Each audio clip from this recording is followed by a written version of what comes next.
Sair de casa com 11 anos de idade é muita loucura. Bora conhecer o restante dessa história?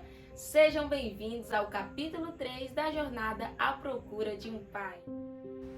Quando eu entrei naquele ônibus, passou pela mente tudo que eu vivi em casa, com meus pais e irmãos, as brincadeiras na escola, bateu uma saudade. Mas ao mesmo tempo os meus olhos vibravam olhando o tempo, o mundo pela janela do ônibus, pulsando dentro do peito a liberdade, pulsando dentro do peito além do horizonte e um sonho de conhecer quem é o meu pai. Estar num estado novo não era tão novo para mim pelas viagens da mamãe para lá e para cá, né? Paraíba, Maranhão, eu já estava acostumada. Mas sozinha, sem a minha mãe, de fato era a primeira vez. Aguardando a minha avó voltar de viagem, eu fiquei no interior chamado Olho d'Água da Serra, com a irmã mais velha da minha mãe, minha tia Nininha, e aproveitava e brincava com os meus primos e primas. Quando a vovó retornou da viagem, eu passei a morar com ela e minha irmã mais velha. A presença masculina mais presente no meu dia a dia era do meu tio Antônio, que é o irmão mais novo da minha mãe, o caçula, né, o preferido da vovó. O tio Antônio trabalhava na cidade vizinha, chamada Presidente Dutra. Passava a semana lá e final de semana retornava para casa. Eu amava o final de semana porque a gente ia para o supermercado e eu aproveitava. Ai, o meu tio Antônio, meu Deus, era o meu pai na minha cabeça, entendeu? Dava muita consideração para ele, ainda mais pelas coisas que ele comprava para mim todo final de semana. Eu só queria que meu tio Antônio me mandasse fazer qualquer coisa só para me obedecer. Ter aquela sensação de obedecer a alguém mais velho, simplesmente pela consideração que eu dava a ele como pai. Assim como eu via meus colegas, né? Eu morava no morro, brincava até a hora que queria e sempre ouvia o pai ou a mãe de dos amiguinhos chamando: hora de entrar pra dentro de casa, já chega e tá na rua, menina, tu não cansa de pular elástico não? Enfim, até o meu tio casar, Jesus Cristo, eu não ia competir a atenção com a esposa dele, né? Cortou, meu filho, nunca mais eu tive mimo de nada, nem DVD da carrossel. Embarque nesse carrossel, onde o mundo faz de conta, a terra é quase o céu. Embarque nesse carrossel.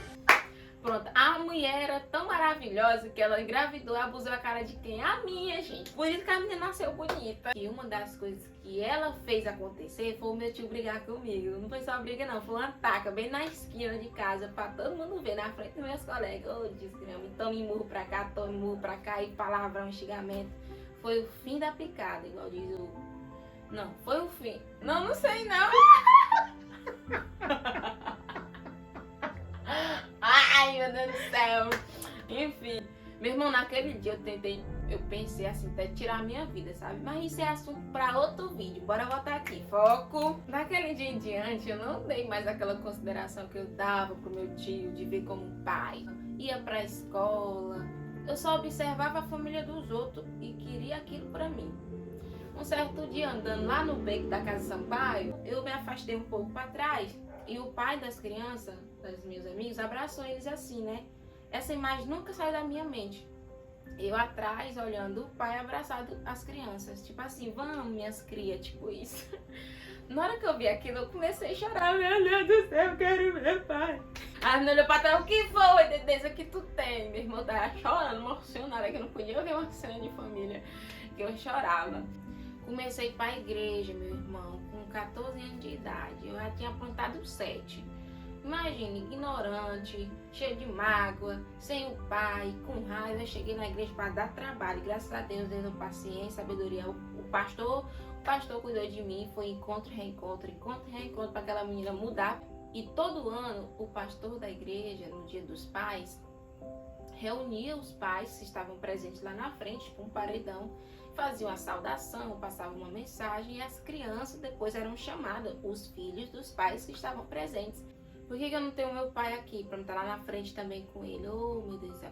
Olha, eu criei foi ranço e raiva do Dia dos Pais. Eu não gostava dessa data de jeito nenhum. Simplesmente porque nessa área eu era decepcionada, nessa área eu era frustrada.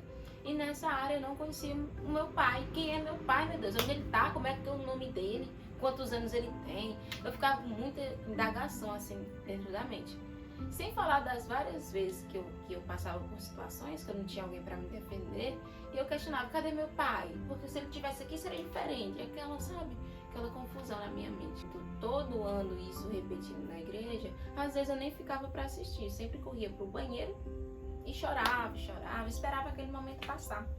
Quando eu ouvia as palmas, aí eu voltava pro meu lugar. Depois, conversando com o pastor, que eu tinha muita consideração também da igreja que eu ia, ele me ensinou, me deu conselhos, mandou ler a Bíblia, estudar e tal, e falava sobre pai, né? Depois que meu pai espiritual passou a conversar comigo e eu tinha que ser mais paciente com aquela data e tal, eu passei a ver ele como pai, né? Como já falei, e comecei a escrever.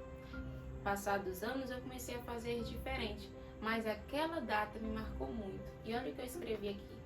Esse papel tem mais uns 6, 7 anos, algo do tipo. Diz assim: hoje é dia dos pais. As crianças beijando e abraçando, dizendo, eu te amo, papai. E eu, ao presenciar tal situação, a dor apertou. Como dói meu coração. Onde estás agora e o que fazes? Será que lembra de mim?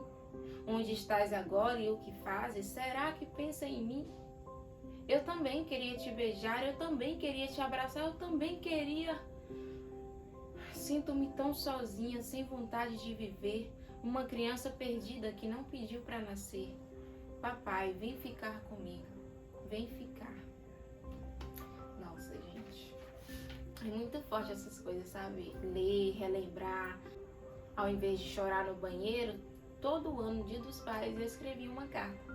Eu sempre escrevia cartas, escrevia músicas,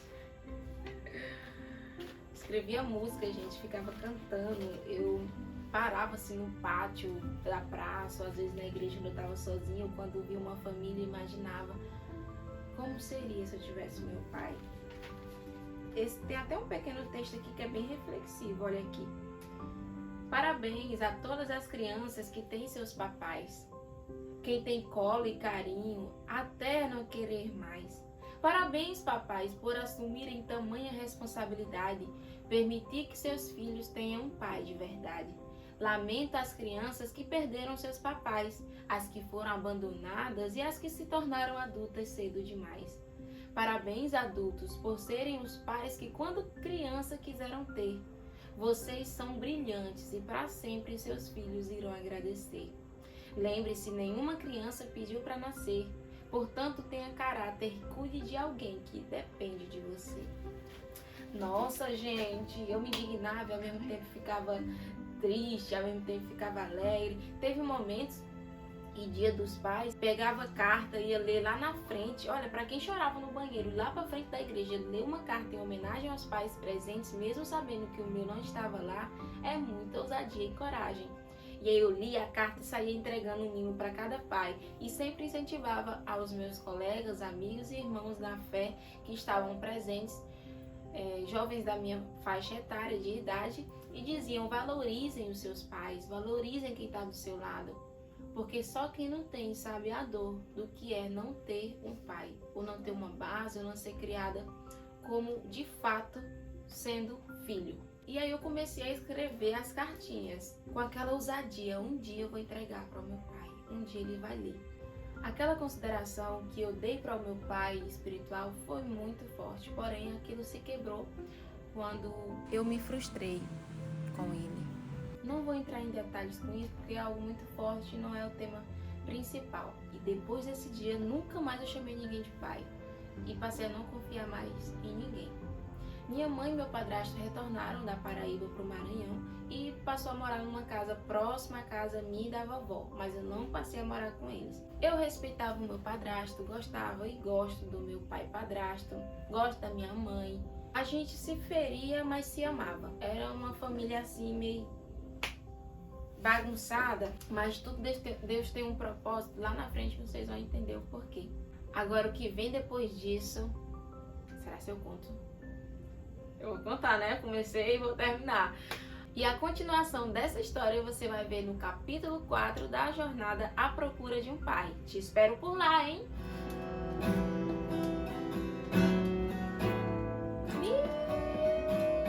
Preciso de mais uma aulinha.